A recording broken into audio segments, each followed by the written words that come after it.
Educación. No tenemos futuro sin una revolución educativa. 3 millones de niños en edad escolar por fuera del aparato escolar. Nos tenemos que proponer que haya full cobertura total en el año 2008. Eso requiere, más que afianzar la educación pública, crear un gran concepto de educación popular. Nada más parecido a una dictadura. Y de paso, agrandar el negociazo de los colegios privados con la plata nuestra. El paro de maestros que viene en unos días debe incluir una contundente protesta contra los planes de Uribe de privatizar los colegios públicos. Todo el movimiento popular se debe oponer a esta barbaridad, a esta propuesta liberticida, a esta provocación paranoica y demencial, a este negocio infame y a una única educación uribista. Vivienda. La vivienda no puede jalonar la economía, pero sí tiene que ayudar a dinamizarla, a recuperar la senda de creación de empleo. El país está construyendo 20.000 viviendas sociales por año. Necesitamos construir 100.000 viviendas sociales por año. Se requiere, para acabar la piratería en el manejo de los subsidios de vivienda, que todos sean administrados por las cajas de compensación familiar. De la casa que sí que vamos a habitar, vea. ¿Qué tenemos el llavero? Este llavero representa el programa Retornar es Vivir, creado en el gobierno del expresidente Álvaro Uribe. Pero 10 años después, los beneficiados del programa no tienen puertas para sus llaveros. Yo me dejé encarretar, entonces me apuntaron. Y por eso no pude acceder a otra vivienda. Pues nos prometieron que las viviendas iban a ser unas viviendas dignas de unas 3 piezas, sala comedor, cocina, baño y con patio. El programa, como usted puede ver, empezaron las casas un poquito, pero no, ahí las dejaron, es un vividero de caballos, de animales. La alcaldía asegura que hay adelantos, aunque los afectados no los ven. Yo no veo que gestionen nada. Han pasado 3 administraciones locales. La disminución de la jornada no aumenta la generación de empleo, especialmente en el sector turístico, en actividades del sector agropecuario, en los restaurantes. Además, esa disminución de la jornada sería suave, unas pocas horas a la semana, y no implicaría reducción del ingreso. A Colombia la está matando la pereza.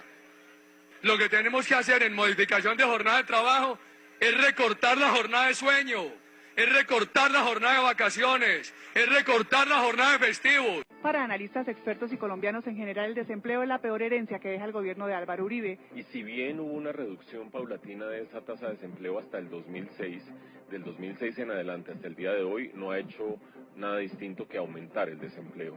El mandatario había prometido bajar la tasa de desempleo a 1 dígito. Tenemos que sacar esta economía adelante, generar empleo. Su promesa de disminuir el desempleo y crear puestos de trabajo para jóvenes entre 18 y 25 años y para mayores de 50 años no se cumplió. Estoy seguro que eso puede ayudar a tonificar el empleo en favor del grueso de la población laboral entre los 25 y los 50 años. La tasa de desempleo entre los más jóvenes en Colombia es mucho más alta que el promedio del desempleo nacional. No solo la crisis económica mundial y con Venezuela influyeron en la situación, aún con tasas de crecimiento por encima del 7% no se generó empleo. Hoy la desocupación asciende a 11.6%. 2.519.000 colombianos no tienen trabajo y el rebusque supera el 60%. Fue una de las metas más frustrantes que hubo en el campo económico. Las cifras son elocuentes. Colombia tiene hoy en día una de las 2 tasas de desempleo más altas de América Latina. Pequeña y mediana empresa. Colombia tiene 2 aspectos muy positivos.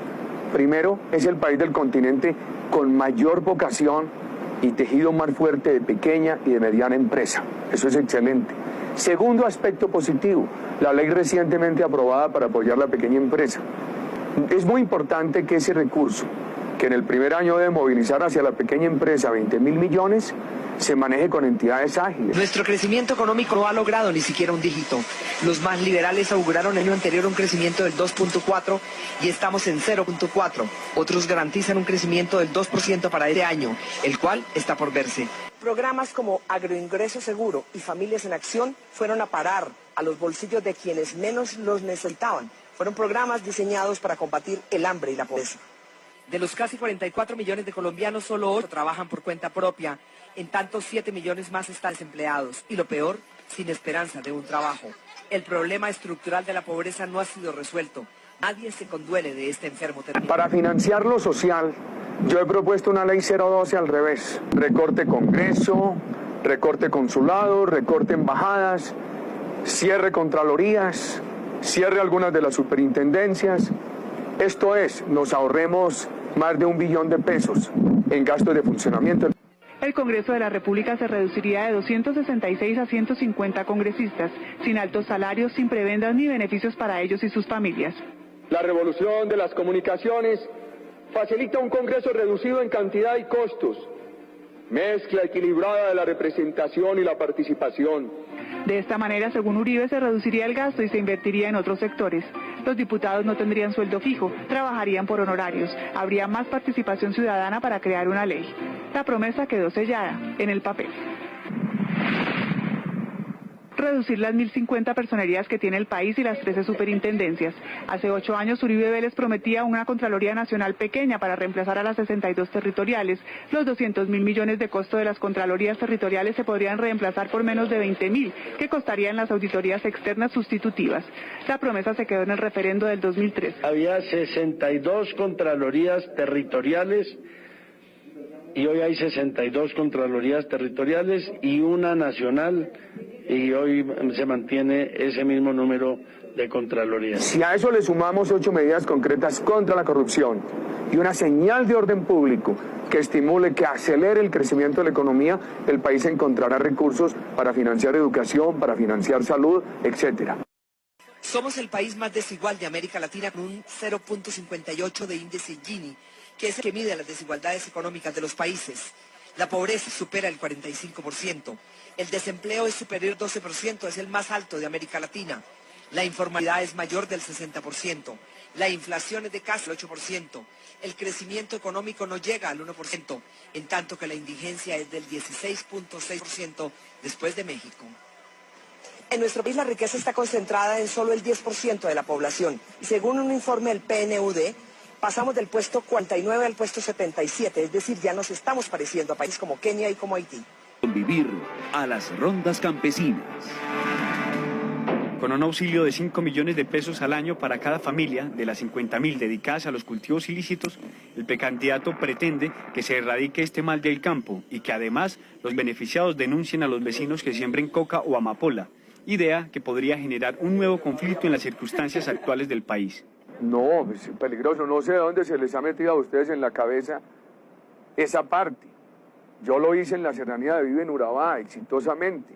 La Agencia de Naciones Unidas para los Refugiados, ACNUR, reveló hoy en su informe anual que en Colombia 6.9 millones de personas han sido desplazadas forzosamente de sus territorios, lo que nos ubica en el primer puesto a nivel mundial.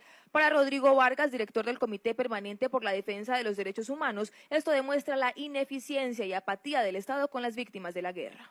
Eso demuestra la falta de eficacia del Estado para, una situación de víctimas como la que se está planteando en el país, que ha producido desplazamiento, que ha producido masacres, que ha producido torturas, pues implica profundamente lo que nosotros estamos viendo, incapacidad por parte del Estado para brindarle soluciones a las comunidades. Para este defensor de derechos humanos, más que las guerrillas, han sido las estructuras paramilitares las mayores causantes de desplazamiento forzado en el país, lo que responsabiliza directamente al Estado por no desarticular y, al contrario, actuar en connivencia con estos grupos armados.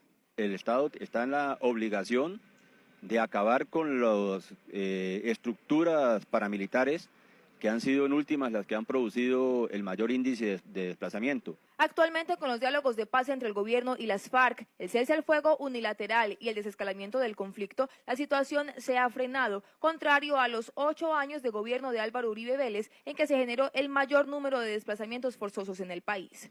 Hoy, quien se opone al tema de la paz, cuando fue presidente de Colombia, se produjo allí en esos 8 años de gobierno, quizá el mayor índice de desplazamiento, el mayor índice de victimización a las comunidades a nivel del país.